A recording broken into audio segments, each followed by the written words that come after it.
Je suis content d'être avec vous ce soir. Ici, on témoigne, c'est pas parce qu'on est meilleur que vous. Ici, il n'y a personne qui peut passer derrière ce pupitre par ses propres mérites et avec ses propres forces. C'est une grâce de Dieu. Vraiment, c'est une grâce de Dieu de pouvoir. Parce que ce qu'on raconte, c'est pas ce qu'on a accompli dans notre vie, c'est ce que lui a accompli. Moi, je suis un garçon qui a toujours grandi dans une famille chrétienne. Mon père m'a élevé dans les choses de Dieu. Dès mon plus jeune âge, j'étais dans les réunions. Et j'aimais les choses de Dieu, j'aimais écouter les chants, j'aimais écouter les témoignages. Déjà de petit, je faisais des expériences avec Dieu. Mais connaître les réunions, connaître les chants, connaître les témoignages, ça fait pas de nous quelqu'un de sauvé. Je n'avais pas rencontré Jésus en réalité. Mais j'aimais les réunions, ça me plaisait. Et les temps ont passé, je suis rentré dans l'adolescence et je me suis rebellé contre Dieu. Pour moi, c'était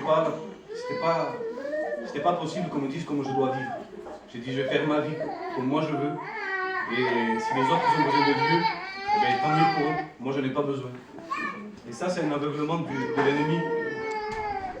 Et il aveugle beaucoup de personnes, parce que je vous promets qu'on ne peut pas s'en sortir dans la vie sans Jésus. On ne peut pas être heureux sans Jésus, c'est impossible. Et moi, je l'ai cru que je pouvais. Et je vous promets que ça a été la pire erreur de ma vie. Déjà, à 15-16 ans, j'étais angoissé. La nuit, je n'arrivais pas à dormir. Je sentais des mauvaises présences dans ma chambre. Mais au dehors, je donnais l'image de quelqu'un qui était heureux. Jamais on n'aurait dit que j'étais angoissé. Quand j'étais avec mes amis, ma famille, je rigolais, j'étais de bonne humeur. Mais quand je me retrouvais tout seul, c'est là où les angoisses se reprenaient. J'étais réellement en dépression, je vous promets. Qu'au-dedans de moi, c'était l'enfer. Et moi, je me disais que ça devait être Voilà, c'est comme ça, c'est la vie, et ça va passer ensuite. Mais je vous promets que ça n'a pas passé du tout. J'avais tout ce que je voulais. J'avais mon travail, je gagnais un petit peu de sous avec le foot. Et normalement, toutes ces choses, elles auraient dû combler mon cœur. Et bien, rien de tout ça a comblé mon cœur. Je vous promets, je disais, si je dois faire telle chose pour combler mon cœur, je vais le faire. Et j'accomplissais ces choses. Mais j'étais heureux juste l'instant de ce que je faisais. Et après, les angoisses sont revenues. Et c'était toujours à recommencer, à recommencer. Pourtant, j'ai grandi dans une famille chrétienne, je connaissais les choses. Et bien, je vous promets qu'il n'y a rien, même l'amour de mes parents, l'amour de ma famille ne pouvait pas combler mon cœur. Et si vous voulez, à Béziers, chez moi, il y a eu un réveil dans la jeunesse. Et tous mes cousins se sont convertis. Et moi, ça me troublait un peu. Je disais, maintenant, qu'est-ce que je vais faire avec eux? Je ne vais pas pouvoir faire les mêmes choses qu'avant. Je ne vais pas pouvoir parler comme je faisais avec eux. J'ai dit, s'ils ont besoin de Dieu pour vivre, tant mieux pour eux. Moi, je n'ai pas besoin. Le diable m'aveuglait vraiment. J'y croyais à ça, que je pouvais m'en sortir sans Jésus. Et un jour, j'étais au travail. Et un cousin à moi m'a envoyé un message. Et il y avait beaucoup de choses sur ce message. Et il y a une parole qui a impacté mon cœur. Ça disait, tu peux être l'homme le plus fier, le plus orgueilleux. Devant Dieu, tu es juste un enfant qui a soif de sa parole. Et ça a tellement touché mon cœur que je me suis mis à pleurer. Je me suis mis à pleurer parce que je voyais ma misère. Gloire à Dieu. Je voyais que j'étais pécheur. Je voyais que j'étais rien. En réalité, je n'étais pas heureux. Et devant la réalité de ce qu'on est, on ne peut que pleurer, en réalité. Et pendant 3 jours, j'ai cherché Dieu. Et il s'est passé quelque chose de particulier. Je sentais son amour. J'écoutais des chants. J'écoutais les prédications, mais Dieu me parlait.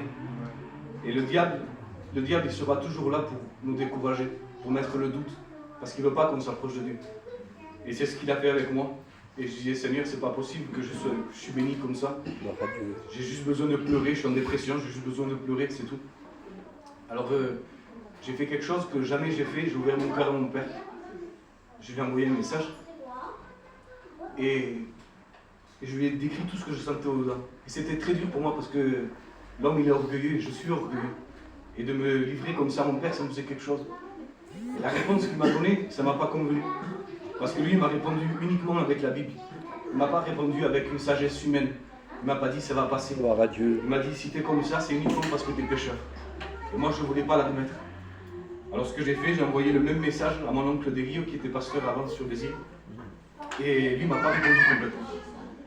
Et je disais, Seigneur, je suis triste dans mon cœur parce que je veux trouver une solution et tu ne me réponds pas. Et j'ai dit, si je suis comme ça, si je serai en dépression, angoissé toute ma vie, ce sera à cause de toi. Parce que moi, je veux de toi et c'est toi qui ne veux pas de moi. En réalité, c'est parce que je n'étais pas sincère avec lui. Et ce que Dieu veut, la bénédiction de l'homme, de croyant comme de non-croyant, c'est qu'on soit vrai avec lui. Ce qu'il veut, c'est la vérité du cœur. Et un cousin à moi, de Béziers, me dit, Antoine, il y a un séminaire en Espagne, viens, tu verras, tu vas te convertir. Et moi, dans mon cœur, j'ai dit, Seigneur, je vais décider d'être vrai avec toi. Je vais aller là-bas, ce séminaire, mais il faut que tu me montres que tu es vivant, parce que sinon, j'ai autre chose à faire, moi, que d'aller en Espagne. Même mon père ne comprenait pas, il me disait, Antoine, c'est quelque chose de chrétien, tu n'as pas ta place en réalité, tu vas t'ennuyer. Et moi, dans mon cœur, j'avais mis Dieu à l'épreuve. J'ai dit, Seigneur, montre-moi que tu es vivant. Et une semaine avant de partir, je fais un rêve où je vois un cousin à moi qui était chrétien. Et il était découragé dans ce rêve et il me demandait de l'encourager. Et bizarrement, c'est moi qui l'encourageais dans ce rêve alors que moi, je n'étais pas chrétien, je ne comprenais pas trop. Et le matin, dans mon cœur, j'avais des mots pour lui. Et moi, j'ai dit, Seigneur, ça c'est des choses de chrétien, je n'ai pas à le faire. C'est parce que j'aime mon cousin que je pense comme ça. Mais ce n'est pas toi qui me parles. Et la semaine, elle se passe et j'arrive à ce séminaire. Et d'un coup, je vois le rêve se mettre devant moi. Je vois mon cousin arriver et me dire, Antoine, je ne suis pas bien dans les choses de Dieu. Il dit, ça fait 3 mois que je suis avec Dieu, mais ça fait une semaine que je ne suis pas bien. Il dit, mais moi j'ai un appui, c'est Dieu et je sais qu'il va m'aider. Gloire à Dieu. Et je voyais le rêve se mettre devant moi, je dis, Seigneur, alors si tu m'as parlé, ça veut dire que tu es vivant. Et là, j'ai cru premièrement que Dieu était vivant. Et c'était une grande joie pour moi, parce que c'était mon expérience avec Dieu. Et le soir, il y avait une réunion d'évangélisation, et c'était Dominique qui la faisait. Et Dieu a dévoilé mon cœur. Je pleurais sur ma chaise, non pas parce qu'il y avait des chants, parce qu'il y avait une ambiance. Je pleurais parce que j'étais pécheur. Et je réalisais que si Dieu revenait, je partais en enfer pour l'éternité. Et devant ce besoin-là, j'ai pu que me repentir devant Dieu. Parce que l'éternité, elle était plus importante que ce que je pouvais accomplir dans le monde. Et le soir, il y a une réunion de jeunesse. Et c'est mon oncle qui la faisait. Et à la fin, il dit, celui qui veut faire la paix avec Dieu, qu'il lève sa main. Je vous promets que je sens la grâce de Dieu. Je sens Dieu qui parle à un point que je n'arrive même pas à parler. La réunion, elle se fait, et je lève ma main, je dis, Seigneur, moi je te donne ma vie, mais je ne suis pas capable de te suivre. Alors je te donne ma vie, prends-la et dirige-la, parce que je ne veux plus être en guerre contre toi.